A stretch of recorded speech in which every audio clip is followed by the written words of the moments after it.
50 বছর বয়স হয়ে গেছে, অনেক ইচ্ছা, কিন্তু পাট সাথ দিচ্ছে না। ডক্টরের কাছে যাচ্ছি, ডক্টর বলছে এই বয়সেও আপনার এত ইচ্ছা। তো লজ্জায় আর ডক্টরের কাছেও যেতে পারছি না, বন্ধু বান্ধবকে তো বলতেই পারছি না। আর বউয়ের সাথে যখন যাচ্ছি তখন বউ আমাকে লজ্জা দিচ্ছে, তোমার দ্বারা কিচ্ছু হবে না। এরকম কিন্তু অনেক ছেলেরা আছে যারা কিন্তু নিজেদের মধ্যে এই টেনশনটা নিয়ে থাকে, এটা নিয়ে অনেক ডিপ্রেশনে ভোগে। তো চলুন আজকে আমি বলবো আপনারা 50 বছর বয়সেও কিভাবে নিজেদের স্ট্যামিনাকে ধরে রাখবেন, নিজেদের যে টেস্টোস্টেরন আছে সেটাকে অ্যাক্টিভ রাখবেন, কিভাবে নিজেদের যে ফ্যামিলি লাইফ আছে সেটাকে ভালো রাখবেন। হ্যালো এভরিওয়ান, আমি সুধা সরকার, আমার চ্যানেলে আপনাদের ওয়েলকাম। আমার চ্যানেলে এরকম ইনফরমেশন ভিডিও অনেক আসে, তা আমার চ্যানেল যদি নতুন থেকে থাকেন চ্যানেলটাকে সাবস্ক্রাইব করে দেবেন, বেল আইকনটাকে দাবিয়ে দেবেন। দেখুন 50 বছর বয়স এমন একটা বয়স যখন কিন্তু আপনাদের ইচ্ছাও করবে কিন্তু পার্ট আপনাদের সাথ দেবে না। এই বয়সটা ছেলেদের অনেক ভয়ানক থাকে। এই বয়সটা না সে বয়স্ক না সে ইয়ং, সে কাউকে কিছু বলতেও পারছে না, আবার নিজে নিজে সহ্যও করতে পারছে না। ইচ্ছা করে, কখন যে তাকে ইচ্ছা করে যায় সে নিজেও জানে না, কিন্তু তার পার্টের মধ্যে একদম ব্লাড ফ্লো নেই, একদম দাঁড়াচ্ছে না। এই প্রবলেমটা বেশিরভাগ ছেলেদেরই হয় 50 বছর বয়সে। তারা অনেক ডিপ্রেশনে ভোগে। দেখবেন একটা ছেলে খুব হাসাহাসি করতো, বাট যখন সে 50 বছর বয়স হয়ে যাচ্ছে সে যেন ধীরে ধীরে ধীরে ধীরে নিজেকে একদম একাকিত্বের মধ্যে ফেলে দিচ্ছে। হাসিটা কোথায় উধাও হয়ে গেছে, কেন জানেন? এই এক কারণে, সেভাবে আমি বয়স হয়ে গেছে, আমার দ্বারা তো কিছুই হবে না, আমি কিছুই করতে পারছি না। কিন্তু না, একটা ছেলে 50 বছর বয়সও একদম অ্যাক্টিভ থাকতে পারে, তাদের পার্টও একদম হার্ড থাকতে পারে, সেও কিন্তু একটা মেয়েকে খুশি করতে পারে। সত্যি বলতে 50 বছরের ছেলেদের মধ্যে কিছু একটা আলাদাই জিনিস থাকে, সেটা তারা নিজেরাই বোঝে না। তো এই বয়সে আপনি কিভাবে নিজেদের স্ট্যামিনাকে ধরে রাখবেন, কিভাবে নিজেদেরকে অ্যাক্টিভ রাখবেন, তো চলুন বলি। সবার প্রথমে বলবো, যখনই আপনাদের 35-40 দিকে যাবেন তখন থেকে আপনারা কি করবেন, চিনি খাওয়া বাদ দেবেন, ময়দা খাওয়া বাদ দেবেন, রাইস খাওয়া কম করবেন। এইগুলো যদি আপনারা একদম নিজেদের লাইফ থেকে বাদ দিয়ে দিতে পারেন, রাইস যদি কম খেতে পারেন, তাহলে কিন্তু আপনারা অনেক অ্যাক্টিভ থাকবেন 50 বছর বয়সেও। তার সাথে সাথে কি করবেন, রেগুলার রসুন খাবেন।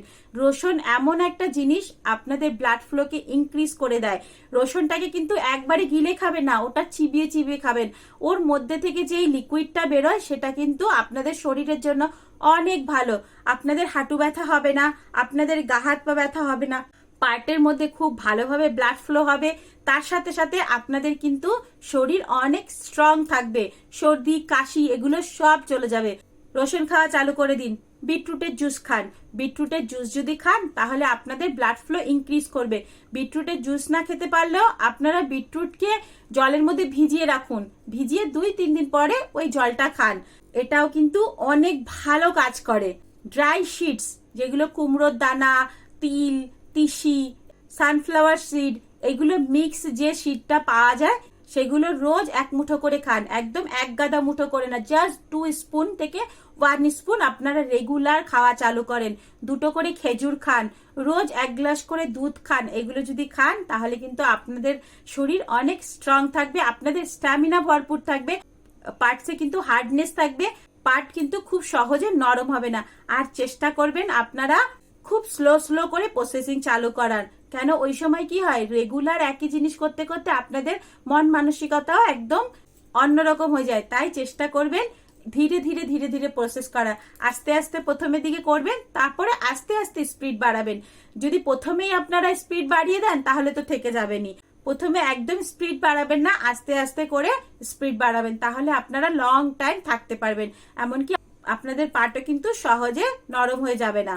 এছাড়াও কি করবেন, রেগুলার মর্নিং ওয়াক করবেন। স্মোকিং তো বন্ধই করে দেবেন। স্মোকিং এমন একটা জিনিস আপনাদের হেলথের সব জায়গাকে খারাপ করে দেয়, তো স্মোকিং বন্ধ করে দেবেন। রোজ মর্নিং ওয়াক করবেন আধা ঘন্টা করে, আর ইভিনিং এ একটুখানি নিজেদেরকে এক্সারসাইজের মধ্যে রাখবেন আধা ঘন্টা করে। সকালে আধা ঘন্টা থেকে 45 মিনিট, বিকালে আধা ঘন্টা থেকে 45 মিনিট এক্সারসাইজ চালু করে দিন।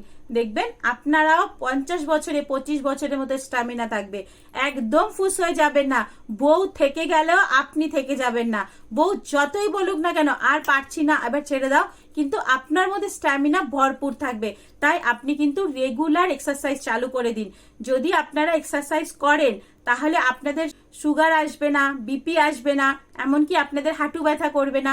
আর এই যে অ্যাক্টিভিটি, এটা কিন্তু একটা এক্সারসাইজ, এটারও কিন্তু আপনাদের কোনো প্রবলেম হবে না।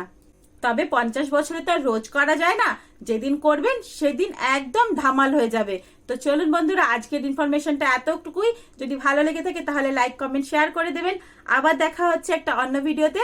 ততক্ষণের জন্য বাই বাই। সবাই ভালো থাকবেন, সুস্থ থাকবেন। টাটা।